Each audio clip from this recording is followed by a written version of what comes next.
Oke. Ya, oke. Jadi saya ingin menguatkan saja ya apa yang sudah dibahas oleh Mawar dan Nur Anissa. Ya, jadi psikotik itu gangguan jiwa ya, ditandai dengan adanya halusinasi, waham ataupun delusi ya tadi ya. Kemudian perilaku kacau, pembicaraan kacau atau ngalar ngidul ya, atau apa istilahnya pembicaranya tidak nyambung ya, suka apa berbicara secara pemikirannya ya yang tidak rasional misalkan ya.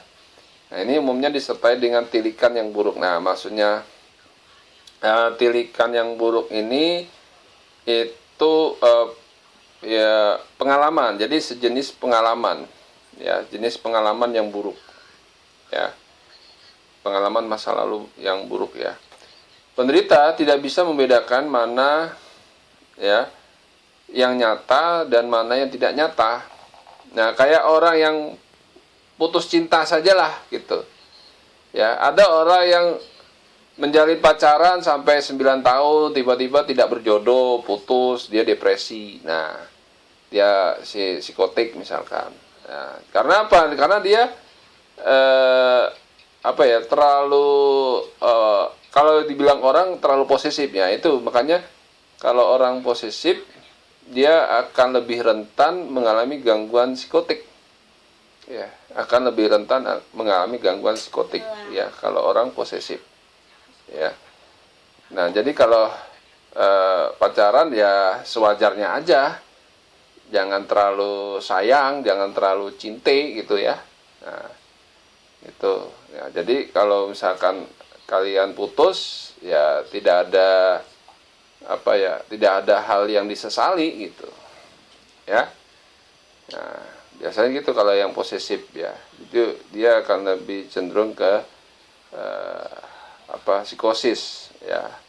Nah, biasanya dia mengalami halusinasi, delusi ya itu. Oke, kemudian indikasi psikotik. Nah, ini terdapat gangguan mental yang serius ya, dapat membawa dampak kritis baik pada penderita maupun terhadap keluarga dan lingkungan ya. Nah, ini psikotik ini jangan dianggap remeh, dia ini sejenis penyakit yang sangat serius ya terhadap perkembangan mental seseorang ya. Oke, diagnostik. Nah, ini DSM-5 ya, itu mengkategorikan gejala psikotik ke dalam spektrum skizofrenia. Jadi psikotik ini bagian dari skizofrenia ya. Artinya gejala awal untuk orang memasuki fase skizofrenia ya, itu psikotik, gejala awal ya. Dan gangguan psikotik lainnya. Nah, ini disebut abnormal ketika terlihat satu atau beberapa gejala seperti delusi, halusinasi, disorganisasi pikiran. Nah, biasanya kalau disorganisasi pikiran itu ya kalau orang yang terlalu banyak menghayal tapi dia tidak bisa mengkreasikannya, daya khayalnya, nah dia akan mengalami disorganisasi pikiran ya. Perilaku motorik yang abnormal ya, jelas ya, perilaku motorik misalkan ya, dia kalau perilaku motorik misalkan dia tiba-tiba memukul dirinya sendiri, atau misalkan dia menyilet salah satu anggota tubuhnya gitu. Nah, itu perilaku motorik yang abnormal ya. Dan simptom negatif yaitu keadaan abnormal yang berasosiasi dengan skizofrenia namun kurang terlihat pada psikotik yang lainnya. Artinya adanya simptom negatif atau gejala yang negatif, seperti misalkan apa dia suka menjambak rambutnya sendiri atau menjambak orang lain tiba-tiba gitu kan. Kemudian dia suka teriak secara histeris. Nah, itu dampak negatifnya ya. Oke. Nah, ini faktor menyebabkan gangguan psikotik ada biokimia, yaitu skizofrenia, depresi, konsumsi obat-obatan atau zat adiktif, dan dopamin. Nah, biasanya kalau orang yang overdosis, orang yang mengkonsumsi narkoba, itu dia bisa mengarah ya, bisa mengarah pada skizofrenia. Jadi kalau orang yang terlalu overdosis, terlalu mengkonsumsi obat yang berlebihan, Nah, itu bisa skizofrenia, ya.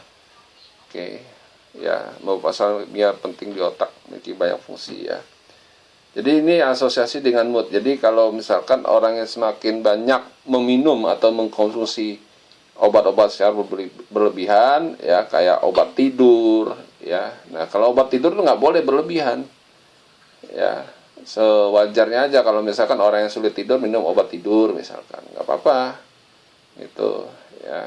Ada yang seperti itu, ya. Asal jangan nanti kalau setiap kali nggak bisa tidur begadang minum obat tidur, itu nggak boleh, ya, itu nggak boleh, ya, karena itu akan mempengaruhi daya ingat atau memori, ya, memori individu, dan itu pun akan mempengaruhi moodnya juga, ya, seperti baperan, sentimen, ya. Kemudian faktor lingkungan ini tekanan pekerjaan, maladaptif, gaya hidup high class, ya, dan adanya miskomunikasi antar sama rekan atau maupun keluarga. Nah, biasanya kalau ada tekanan hidup, ya, tekanan pekerjaan misalkan, biasanya nih orang-orang yang memiliki kedudukan, ya, di instansinya. Nah, ini biasanya memiliki beban kerja yang sangat berat, ya, memikul tanggung jawab yang sangat berat, ya. Nah, ini resiko bagi orang yang memiliki kedudukan atau jabatan, gitu, ya. Kemudian gaya hidup, nah ini sejalan, ya, dengan gaya hidup. Jadi kalau orang yang punya jabatan pasti gaya hidupnya akan berubah, ya, kecuali kalau dia orang punya jabatan, kecuali dia tetap rendah hati gitu atau tawadu gitu, ya, itu tidak akan mempengaruhi gaya hidupnya, ya. Kemudian miskomunikasi, ya, artinya jarang silaturahmi, ya, istilah jarang silaturahmi, jarang kontak-kontakan antar sesama anggota keluarga. Nah, jadi kalau ketika ada suatu pemberitaan, nah, yang berkaitan dengan keluarganya tidak langsung disampaikan, nah, itu akan memunculkan kecurigaan. Nah, kecurigaan itu akan berimbas kepada, ya, image, ya, image seseorang di keluarga, ya, itu. Kemudian, nah, ini gangguan skizofrenia yaitu WHO, yaitu lebih dari 21 juta, ya, orang di seluruh dunia, ya, itu menderita skizofrenia.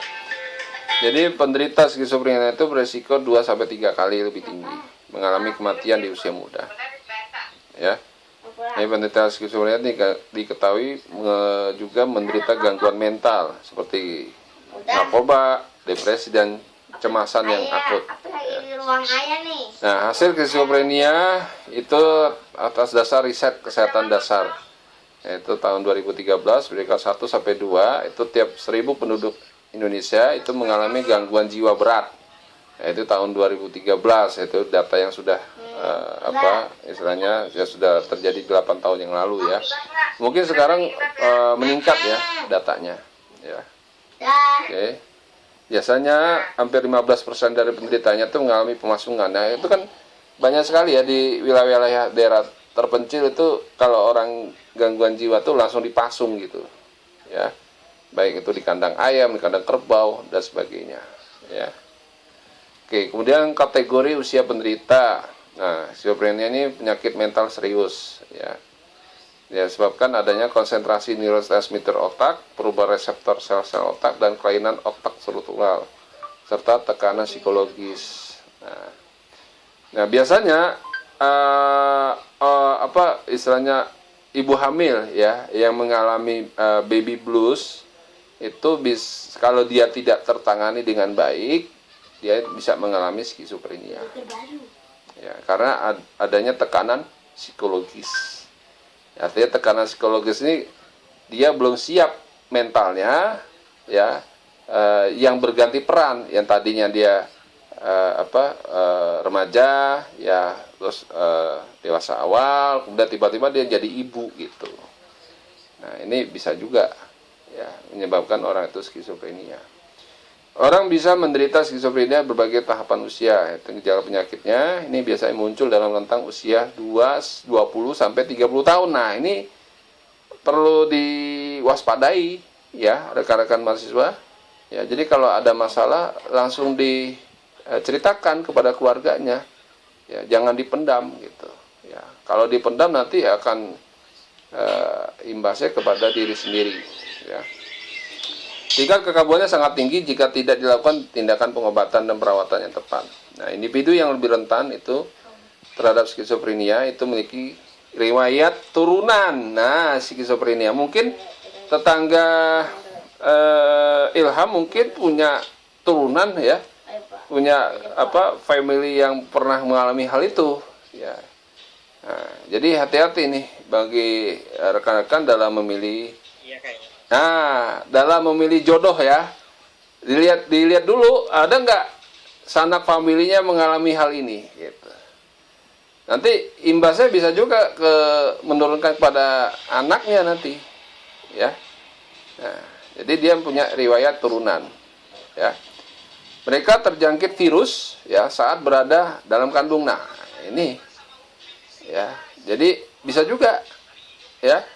Kan tadi turunan itu mungkin waktu ibunya mengandung itu ibunya terserang virus ya, terserang virus ya, virus apapun gitu, itu akan mempengaruhi mentalitas bayi ya saat dilahirkan ya, ataupun pada saat bayi itu menginjak usia anak-anak ataupun di remaja ya itu. Kemudian penyalahguna narkoba. Nah ini, jadi narkoba itu dia lebih rentan kepada skizofrenia. Jadi dia lebih gampang dia mengalami skizofrenia karena dia akan mengalami keseimbangan otak ya, keseimbangan otak ya, keseimbangan perasaan ya, keseimbangan emosi ya. Nah ini lebih mudah ya dia mengalami skizofrenia ya.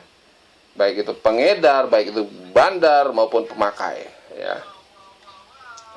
Nah, penyebab skizofrenia itu terjadi kekacauan pikiran.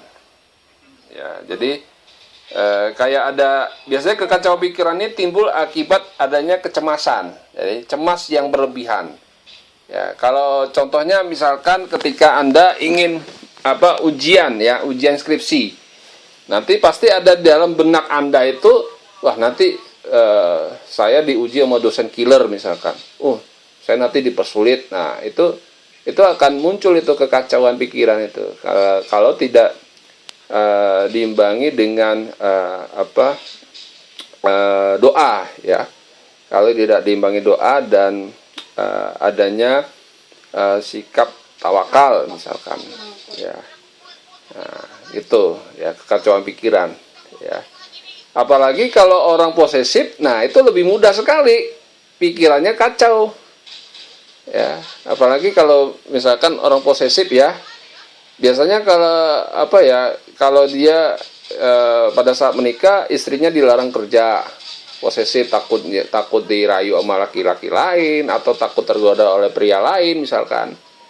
Nah, ini akan lebih mudah mengalami kekacauan gitu pikiran. Ya, orang posesif itu lebih mudah ke arah skizofrenia gitu ya. Keadaan efek yang dangkal ya, artinya keadaan afek ya. Afek itu perasaan dan emosi. Jadi emosinya dangkal ya. Artinya emosi dangkal ini orangnya mudah dipengaruhi oleh orang lain dengan pemikiran-pemikiran yang negatif gitu ya, ataupun asumsi yang negatif ya. Orang ini biasanya mudah diadu domba atau dihasut. Nah, jadi kalau orang yang emosinya dangkal lebih rentan percaya dengan hasutan orang lain. Nah, ini lebih gampang dia mengidap skizofrenia gitu ya. Kemudian menarik diri dari lingkungannya, orangnya jarang bergaul, ya, jarang ngobrol sama tetangga, ya, jarang silaturahmi, ya, orangnya asik dengan keluarganya sendiri, misalkan, dia merasa terpandang, dia nggak butuh orang lain. Nah, biasanya orang-orang seperti ini lebih mudah, ya, mengidap skizofrenia, ya. Nah, ini cara mengenali gejalanya, itu gejala positif. Itu disebut juga gejala akut, yaitu pikiran dan indera yang tidak biasa bersifat surreal, yaitu mengarah ke perilaku pasien yang tidak normal.